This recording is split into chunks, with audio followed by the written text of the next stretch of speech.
Praeitoje paskaitoje kalbėjome apie tai, kaip naujausios technologijos ir ketvirtoji pramonės revoliucija keičia prekybos aplinką. Šiandien, tęsdami šią temą, daug kalbame apie virtualiąją realybę ir metaversą. Taigi, šioje paskaitoje aptarsime naujas technologijas, kurios sukelia inovatyvius pokyčius prekybos rinkoje ir virtualiosios realybės pasaulyje. Ar jau buvote VR žaidimų kambaryje? Yra VR akiniai, kurie leidžia patirti visiškai naują pasaulį. Užsidėjus VR akinius atsiveria nauja realybė. Tai nėra tikras pasaulis, o dirbtinis pasaulis. Taigi, aptarsime, kaip virtualioji realybė keičia mūsų gyvenimą ir prekybą. Jei kalbėtume apie naujas technologijas, kurios pakeis vartotojų pirkimo elgseną, galėtume paminėti didžiųjų duomenų analizę, dirbtinį intelektą ir robotus, virtualiąją realybę ir papildytąją realybę, o galiausiai visiškai automatizuotas parduotuvės, tai yra automatinio apmokėjimo parduotuvės. Taigi, šiandien kalbėsime apie virtualiąją realybę, kurią įmonės naudoja visose savo veiklose. Žinau, kad Atomy taip pat darau įdomių bandymų. Yra Atomy parkas. Šis labai geras objektas. Tačiau dėl koronaviruso negaliu atvykti. Žinau, kad naudojant virtualiąją realybę ir papildytąją realybę, pirmininkas asmeniškai dalyvavo Atomy turų programoje ir pradėjo internetinio transliavimo paslaugą. Pabandykite ir jūs tai patirti. Prieš kalbėdami apie virtualiąją realybę norėčiau pakalbėti apie papildytąją realybę, kuri dažnai vadinama AR. Ši papildyta realybė į realybę įterpia dirbtinius elementus. Jums nereikia akinių, nes tai yra realybė. Tačiau, naudojant tam tikras technologijas į realybę, įtraukiami dirbtiniai dalykai. Ar tai jums atrodo neaišku?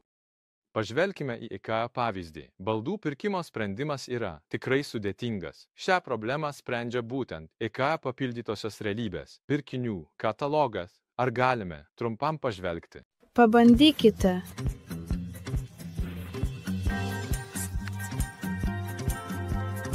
Žaidžia dabar ir visada visur.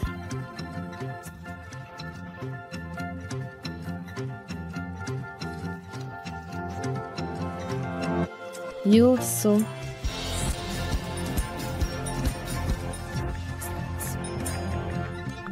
vieta. Jums tiesa.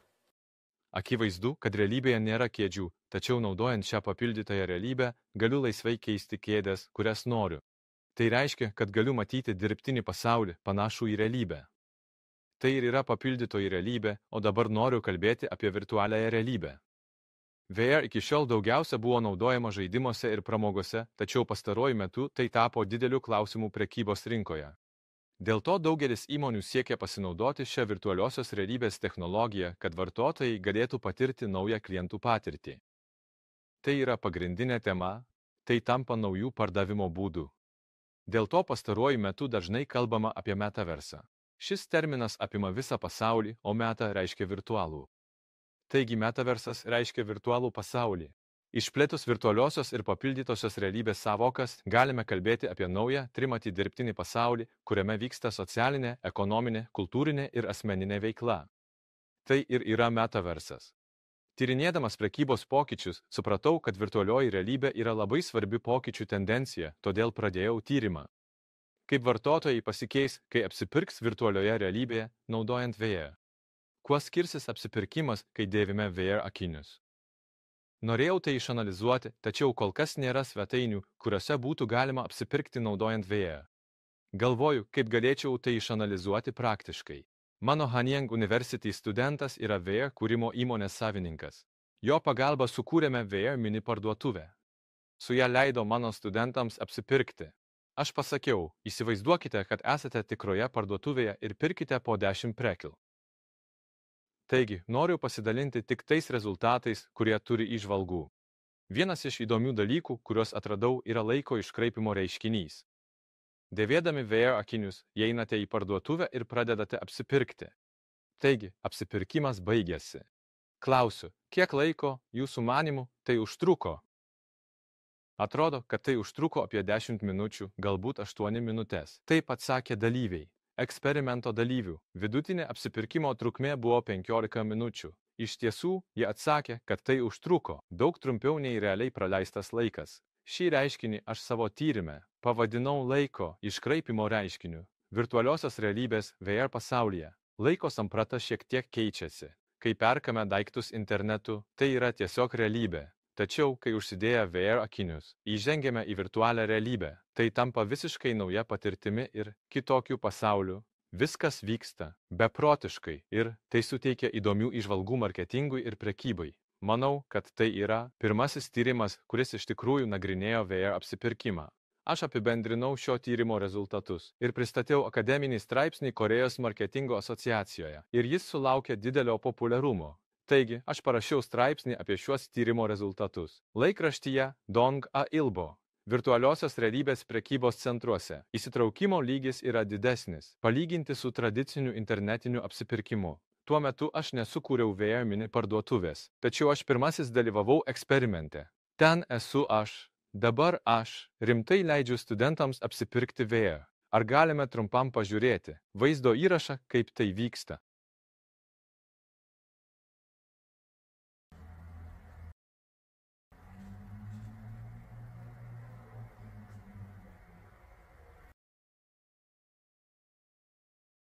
Įdomu, ar ne? Iš šono tai atrodo smagiai. Ar ne? Šiek tiek. Juokinga, tiesa, bet šis draugas dabar rimtai apsipirkinėja. Jis apsipirkinėja taip, kaip realybėje. VR apsipirkimas, galima sakyti, yra tarsi ateities. Apsipirkimo vaizdas, kurį galime pamatyti iš anksto. Taigi, turiu jums klausimą. Kuo skiriasi ir kuo panašus šis internetinis apsipirkimas, kurį dažnai darome, ir VR apsipirkimas, kurį dabar pristatau?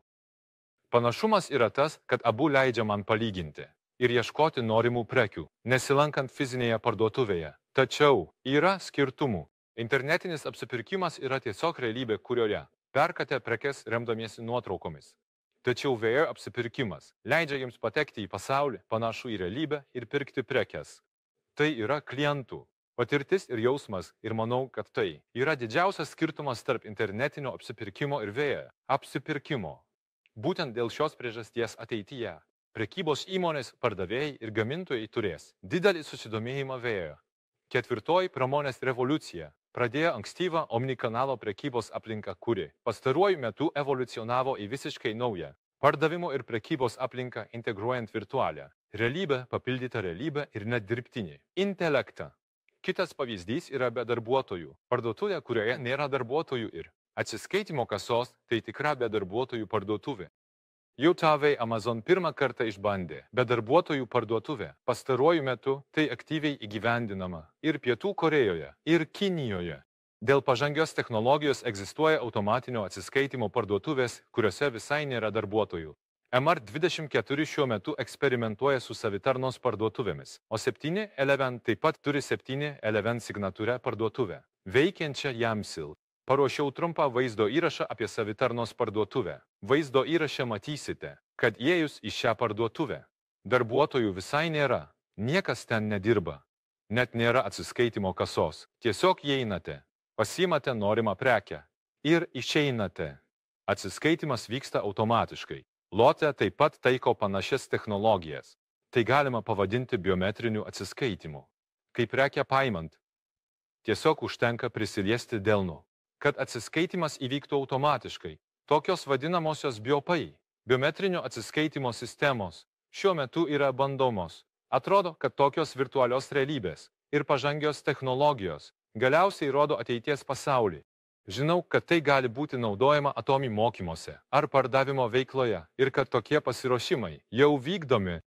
Atomy užsienio verslininkai minėjo, kad sukūrė paslaugų turą, naudojant virtualiosios realybės ir papildytosios realybės technologijas, kad Atomy parkas būtų dar labiau realistiškas. Taip pat batai ir mados drabužiai yra labai jautrus produktai. Tačiau, jei registruosite savo kūno struktūrą per išmanųjį telefoną, Atomy gali rekomenduoti klientui tinkamiausius produktus, bandydama naują, pažangę pardavimo metodiką.